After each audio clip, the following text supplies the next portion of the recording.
All right, guys, so we are back with another one today. So we've got this super clean 2021 Raptor 90. And what we're going to be doing today is we're just going to be getting it running because it's been sitting for about 3 years from what the guy said. So the carb was really bad when I pulled it off. The gas smelled horrible. So I went ahead and I got all of the fuel drained out of the tank. So that's all nice and clean. I got fresh gas ready to go in it. I also pulled off the old carb, and I'm going to show you guys what that looks like here in a second because it was probably one of the worst ones I've ever seen. What we did was we're going to do an oil change today. We're going to do a new battery, and then like I said, we're going to be doing the new carburetor as well. But I got this off of Amazon, and I'm typically not a fan of the aftermarket carburetors because they usually don't work right. But this was $16, and it has 4.8 stars with 750 plus reviews. And a couple of the views, they put this on a Raptor 90. It's for a couple other machines too. I think a Can-Am DS90, DS90X, machines like that. So the reviews were really, really good. So I picked that up. So we're going to see how that works today. I'm going to zip off the float bowl real fast on the old carb, and you guys can see how nasty this one was. All right, so yeah, this was what the inside of the carb looked like. Just really bad. This is what happens when you leave regular fuel with ethanol in a carburetor for a long time. That's what it does. And this was actually an aftermarket carb as well. I think it was a Sunworld. Yeah, Sunworld. So if this was the OEM carb, I might take the time to, go ahead and dip it in the chemical bucket and pull all the jets out, pull all the seals, and really get it clean, put some new jets in it. But because this was already an aftermarket carb anyway, really wasn't worth the time. So like I said, we went ahead and got this guy, and just comparing them side to side, they look pretty much the same. No real differences there that I could see. This one, the brand is RY, RX, not really sure, but it looks to be decent quality. Like I said, I'm really not the biggest fan of aftermarket carburetors, but an OEM carb for this bike is like $260, and I'm not looking to spend that much money for a carburetor unless I have to. This is going to be something that my son's going to ride for a little bit, and then I'm probably just going to flip it. But yeah, we'll see if this carburetor works. Like I said, it had great reviews, but this machine is really clean. It's super low hours. Like, you can look at the stock tires and you can see like the nipples are still on the tires. There's still great tread. I think, some of them, look at this. The nipples are even on the inside, like where they would typically wear off first. So I'd be very surprised if this machine had more than 10 to 15 hours on it, and that's with like light trail or, riding on the grass. So, and I picked it up for $1,000. So these go for like $200 to $2,500, in my area. So I think once we get it running right, put the battery in it, we're going to do an oil change as well, put the carb on, put some fresh gas in it. We should be good to go. All right, guys, first things first, we're going to go ahead and put this carb on. So I don't need the throttle assembly or the slide or anything like that. I've already got that. So I'm going to go ahead and pull this out. And all right, so I guess we'll put a little bit of grease on the inside of the intake hose here, just so it goes on the carb a little easier. Otherwise, these are a little bit of fun to get on.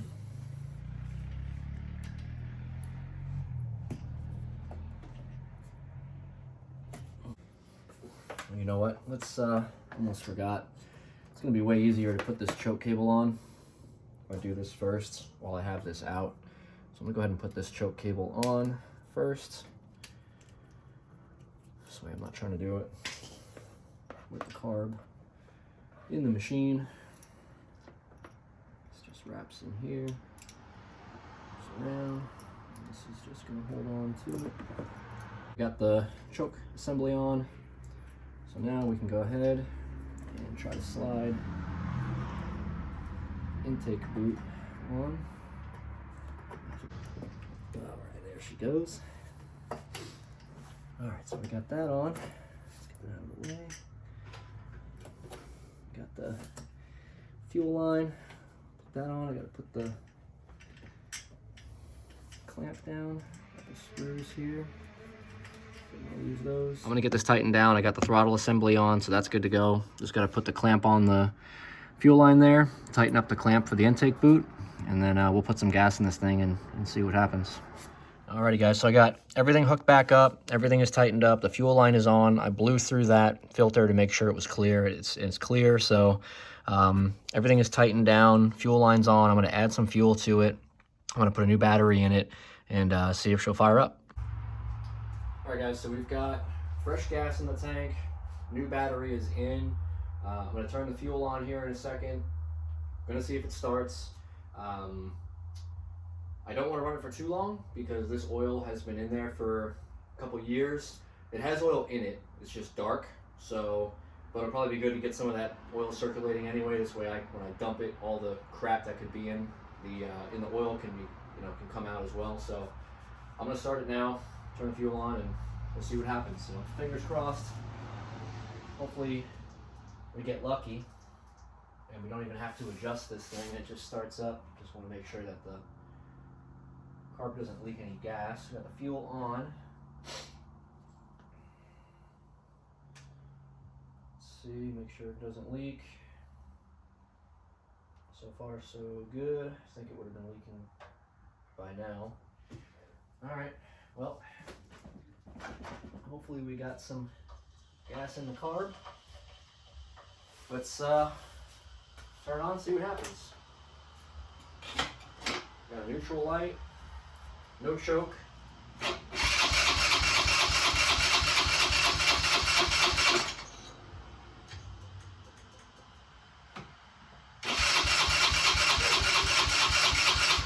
let's try to choke it.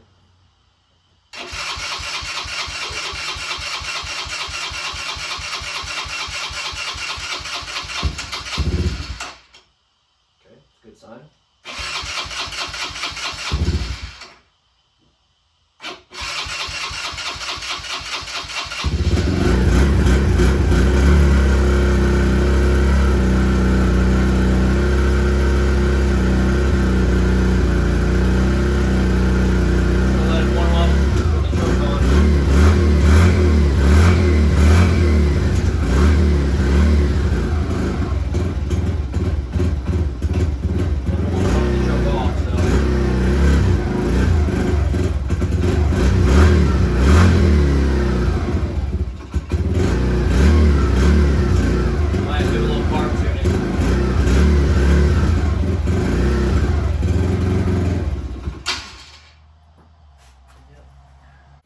Well, I should have checked the air box because I don't think Raptor 90s are supposed to have lizards in them. I don't think that came as standard, so we'll get this guy out of here. Poor guy. Good thing I checked that because he would have suffered a kind of a weird death. Come on, buddy. Get out of there. That's crazy. Hope I don't want him to fall in the exhaust. Dang, I gotta get this guy out of here. Where did he go? He went somewhere. Oh, there he is. He's on the intake boot. What up, dude? Well, that's why you always check your air box, folks. You never know if you're gonna have any lizards in there. The air filter looks good, nice and clean. So that's a plus. We'll get that guy out of here, get him out safely, and then we'll get this carb dialed in. Big boy. Man, this guy's pretty chill. Just kind of hanging out. Glad he didn't die. Get sucked into the motor or something. My son's got a bearded dragon, and he'll just kind of sit on your hand or your chest and, kind of hang out with you. Usually they're not this docile. Usually they try to run away, but this guy's pretty cool. I'll have to put him somewhere safe so you don't get eaten.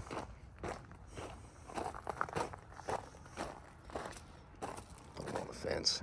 Go ahead, buddy. See you later, dude. Don't get eaten. All right, guys, so the fuel screw was about 2 turns, maybe a turn and a half out before it started getting hard to turn. So I turned it out half a turn to give it more fuel so it's not so lean on idle. And then I'm just going to turn this idle up a little bit because it didn't want to idle unless my finger was on the throttle. So if it's too high, we'll turn it off. We'll turn it out a little bit until it's right. So let's try and start it now. Choke's on still. Brake.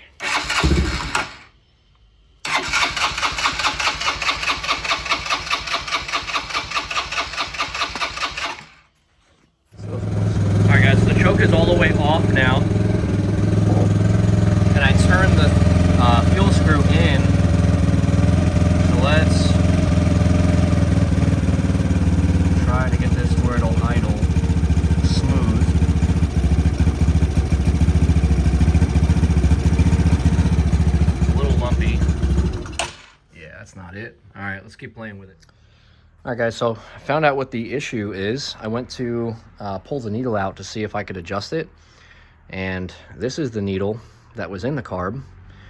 This is the needle that I took out because I figured the assembly would be the same from the old carb. Well, the new one is actually better because it's adjustable. It's got multiple notches on it.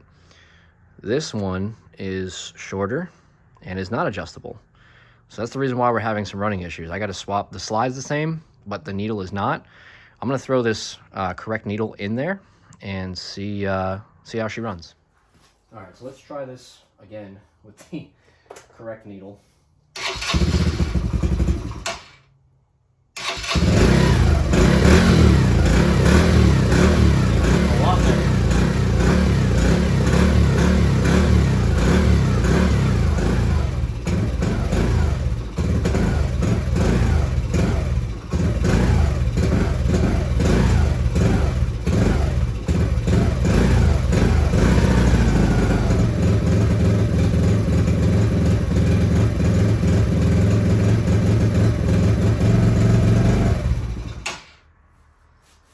Adjustment is not working at all. I wonder if this actually they look the exact same, these slides, but maybe they're not. Maybe that's the problem, because the idle adjustment is not working whatsoever. It should be.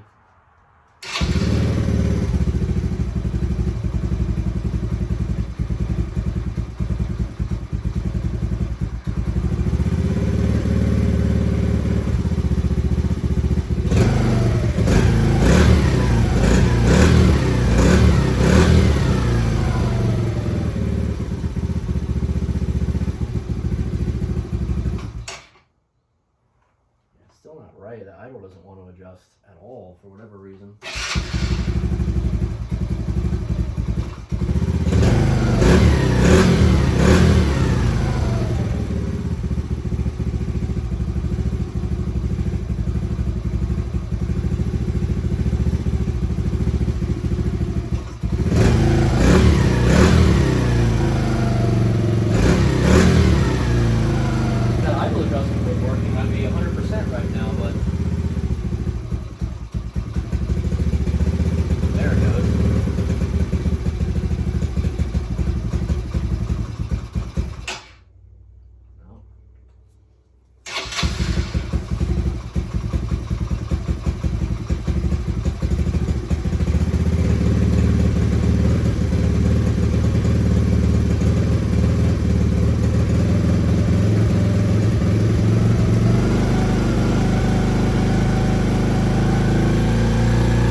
That's all it was, guys. Just that needle was not correct. Now it runs and idles. Perfect. Great throttle response. Awesome. Alright guys, now that we got this thing running good, we're going to go ahead and drain the oil. There's no filter on this, it's just a little screen underneath the drain bolt. So we're just going to go ahead, drain all the oil out. It only takes about a quart of oil. So we're going to drain the oil out, put fresh oil in, and we should be good to go. Alright guys, so there's two different drain bolts here. The one that we're going to be draining for the engine oil is going to be this bolt here. I'm not sure if that's for the transmission or something else. I think that one's for the transmission, but it might be like a secondary plug or something, but that's the drain bolt. We're gonna drain all the oil out, and then we'll just top it off with a fresh quart of oil. All right, guys, so we got the oil all drained out. This is the screen I was talking about. So there's no filter, like I said. It's just like an oil screen, and it basically just goes into the spring like that. Then that goes into the drain plug, and then the whole assembly just goes up into the motor, just like that. So let's put that back in there and fill her up. All right, guys, it's gonna wrap this one up. Thank you all for watching. Obviously, for $16, I'm super impressed with that carb. The other ones I had in the past were horrible, and it took hours to tune and get right. If I would have swapped over the needle that was supposed to be in it right off the rip, probably wouldn't have had any issues at all. Bike runs great now, so obviously the best case scenario, stick with OEM. If you can clean your OEM carb, that's the best way to go. Clean it, put the fresh jets in it, stick with OEM. But in a pinch, for $16, you can't beat it. So thank you all for watching. See you on the next one.